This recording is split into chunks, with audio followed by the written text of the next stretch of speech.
Hi everyone. Today we are going to discuss about leave salary under chapter Salary of Income Tax Act. तो leave salary, सबसे पहले हम लोग को ये जानना है कि लीव क्या होता है. लीव होता है कि एक ऑर्गेनाइजेशन कुछ certain number of days allow करता है एम्प्लॉयज़ को कि आप इतना छुट्टी ले सकते हैं. फिर लीव सैलरी क्या होता है. अब कुछ लोग क्या करते हैं, उस सैलरी को लीव को अवेल ना करते हुए वो एक्स्ट्रा वर्क करते हैं. मान लिया आपको एक साल में 30 डेज़ का लीव मिला, बट आप क्या किए, उस पीरियड में काम किए, तो आपको क्या मिलेगा, उसके बदले आपके जो एक्स्ट्रा एफर्ट्स था, उसमें आपको लीव मिला था ना, पर आप उसमें जाके काम कर रहे हैं, तो उसमें जो आपका एक्स्ट्रा एफर्ट्स था उसके लिए आपको मनी पे किया जाता है, जिसको कहते हैं लीव सैलरी. अब इसका एग्जाम्पशन जो दिया गया है वो सेक्शन 10A में दिया गया है. अब इसको हम लोग एक ग्राफ के थ्रू समझते हैं. सबसे पहले अगर लीव सैलरी एम्प्लॉयमेंट के दौरान मिले, तो एम्प्लॉयमेंट के वक्त मिले तो वो फुल्ली टैक्सेबल होता है. अगर लीव सैलरी को क्या कर रहा है, मनी में कन्वर्ट करवा रहा है एक एम्प्लॉय, तो वो फुल्ली टैक्सेबल होगा. पर अगर वही रिटायरमेंट के टाइम में मिले तो इसमें दो केस होता है. अगर गवर्नमेंट एम्प्लॉय को मिले, पहला गवर्नमेंट एम्प्लॉय के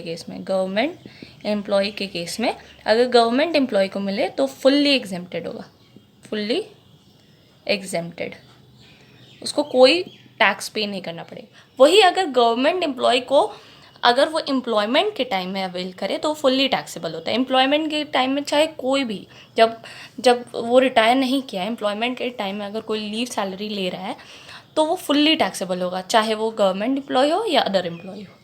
वही अगर रिटायरमेंट के टाइम में गवर्नमेंट एम्प्लॉय ले रहा है तो वो फुल्ली एग्जेम्प्टेड होगा. पर अगर कोई अदर एम्प्लॉय ले रहा है तो उस केस में एग्जेम्पशन होता है लीस्ट ऑफ द फॉलोइंग. अब लीस्ट क्या क्या है, तो सबसे पहला least of the following, least, ये सबका जो सबसे कम आएगा उसका हम लोग को एग्जेम्पशन मिलेगा. तो इसमें क्या सबसे पहला अमाउंट हो गया, अमाउंट एक्चुअली रिसीव्ड, हम लोग जो रिसीव किए हैं एक्चुअली में. दूसरा हो गया लास्ट 10 मंथ्स टोटल सैलरी. इसको मैं आपको एक क्वेश्चन से समझाऊंगी अभी. Total salary from the date of retirement. तो आप इसे नोट कर सकते हैं पॉज करके वीडियो को. ये सब कुछ इम्पॉर्टेंट बातें हैं लीव सैलरी के बारे में. फिर थर्ड होता है leave salary entitlement. Leave salary entitlement.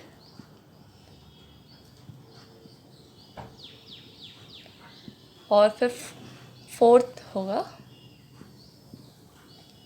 Maximum exemption limit जो है वो है 3 लाख का. अब सबसे पहले क्या था, क्या हमने देखा कि अगर एम्प्लॉयमेंट के दौरान किसी भी एम्प्लॉय चाहे वो गवर्नमेंट हो या अदर एम्प्लॉयज़ हो, वो फुल्ली टैक्सेबल होगा. वही अगर हम लोग रिसीव किया रिटायरमेंट के टाइम पे, तो गवर्नमेंट एम्प्लॉय अगर रिसीव किया है तो फुल्ली एग्जेम्प्टेड. वही अदर एम्प्लॉय रिसीव किया है तो least of the following taxable होगा. क्या क्या, तो अमाउंट एक्चुअली रिसीव्ड, उसके बाद फिर last 10 month total salary, amount actually received, फिर लास्ट 10 मंथ टोटल सैलरी. अब यहाँ पर पॉइंट हम लोग देखते हैं. लास्ट 10 मंथ टोटल सैलरी जो ये रिटायरमेंट से लेकर, मान लिए एक एम्प्लॉय 1 नवंबर को रिटायर कर रहा है, या चलिए 11 नवंबर को रिटायर कर रहा है, तो इससे जस्ट 10 मंथ पहले का सैलरी जो होगा, सैलरी का टोटल, वो होगा लास्ट 10 मंथ सैलरी.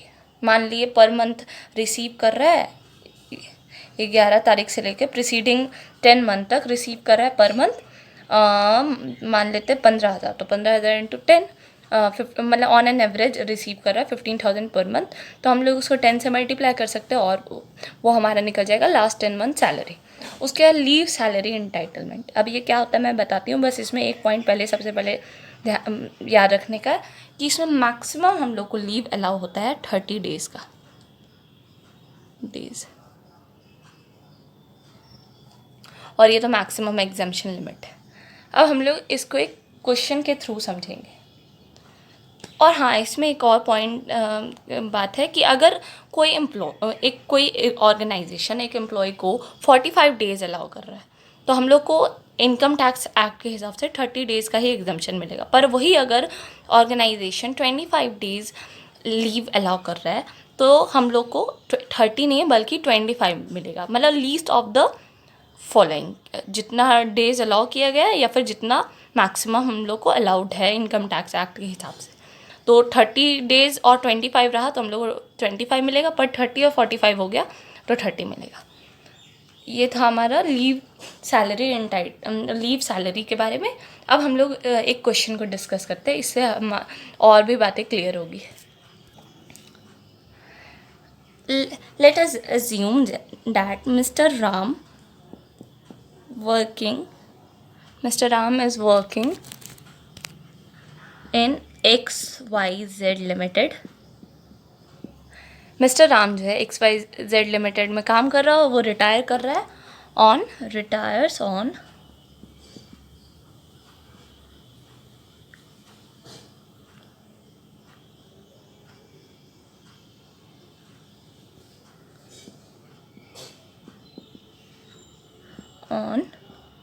30th नवंबर 2020।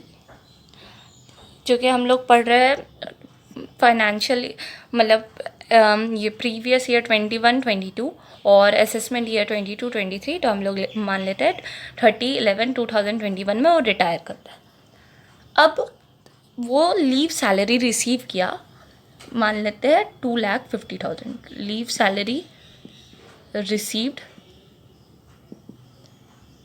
2,50,000।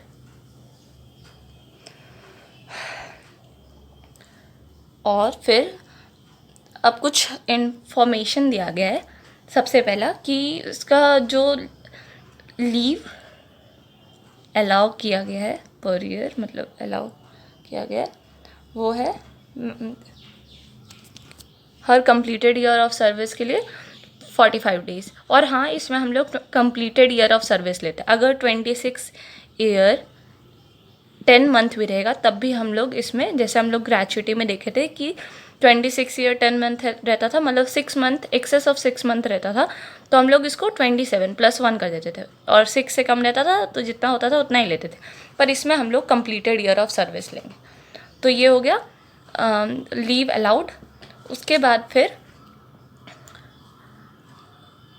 लीव अवेल्ड, कितना अवेल किया है 375 डेज़।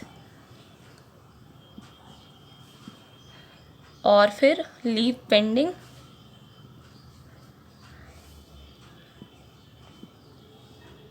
मतलब अनअवेल्ड लिख लेते हैं हम लोग।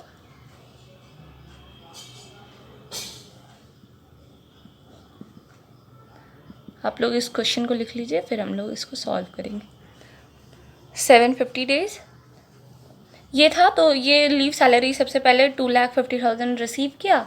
अच्छा, अब उसके रिटायरमेंट के टाइम पर एवरेज सैलरी था टिल नवंबर तक का जो एवरेज सैलरी लास्ट 10 मंथ का था वो कितना है, मान लेते हैं ₹9,000। ये एवरेज सैलरी है 9,000। अब हम लोग सॉल्व करते हैं इसको। सबसे पहले हम लोग फॉर्मेट बना लेते हैं। इसको पहले हम लोग शॉर्ट में लिख लेते हैं। 2,50,000 लीव सैलरी था, और फिर लीव अलाउड था 45 डेज़, अवेल किया था 375 डेज़, अनअवेल्ड था 750 डेज़, और 9,000 सैलरी था। नाउ अब हम लोग इस क्वेश्चन को मिटाते हैं और देखते हैं कैसे ये सॉल्व किया जाता है with format.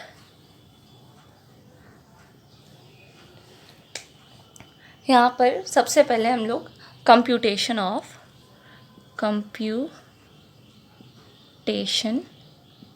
Of taxable leave salary, leave salary.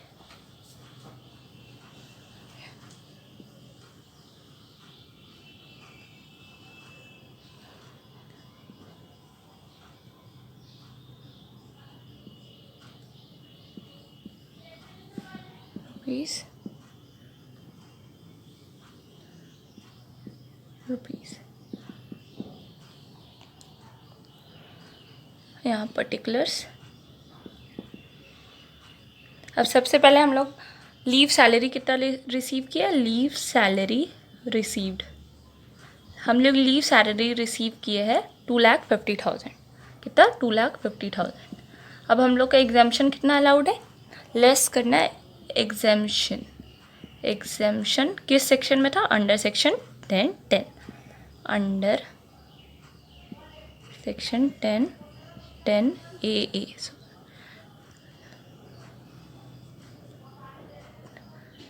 10 AA में था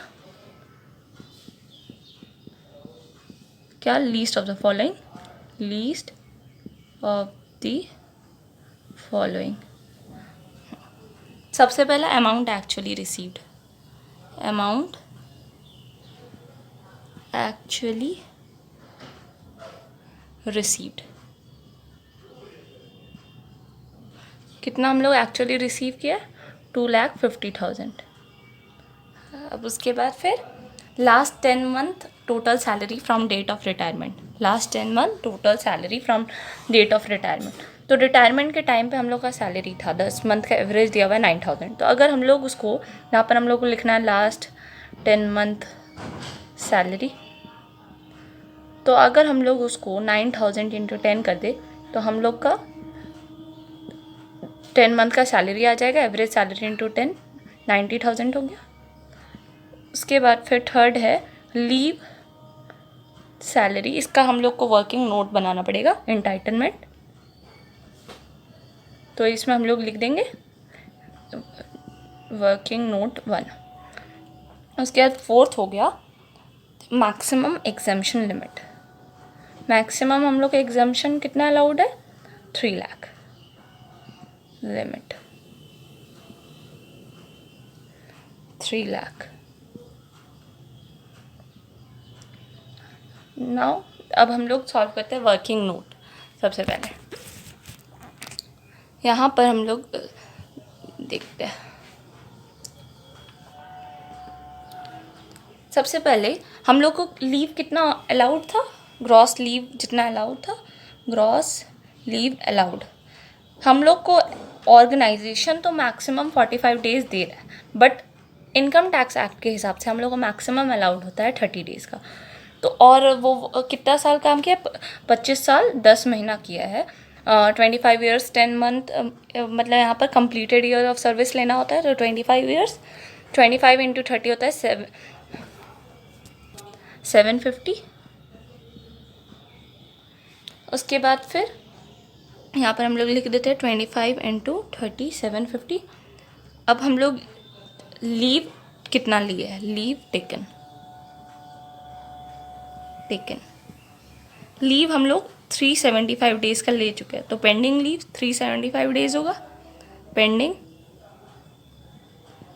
अब 9,000 जो है हम लोग का 30 डेज़ का सैलरी है, तो 375 डेज़ का कितना होगा,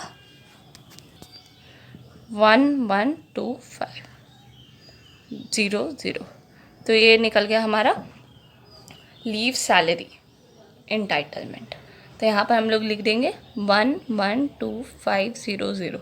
अभी सब ये सब में लीस्ट क्या है, तो 90,000। तो ये आ गया हमारा टैक्सेबल लीव सैलरी।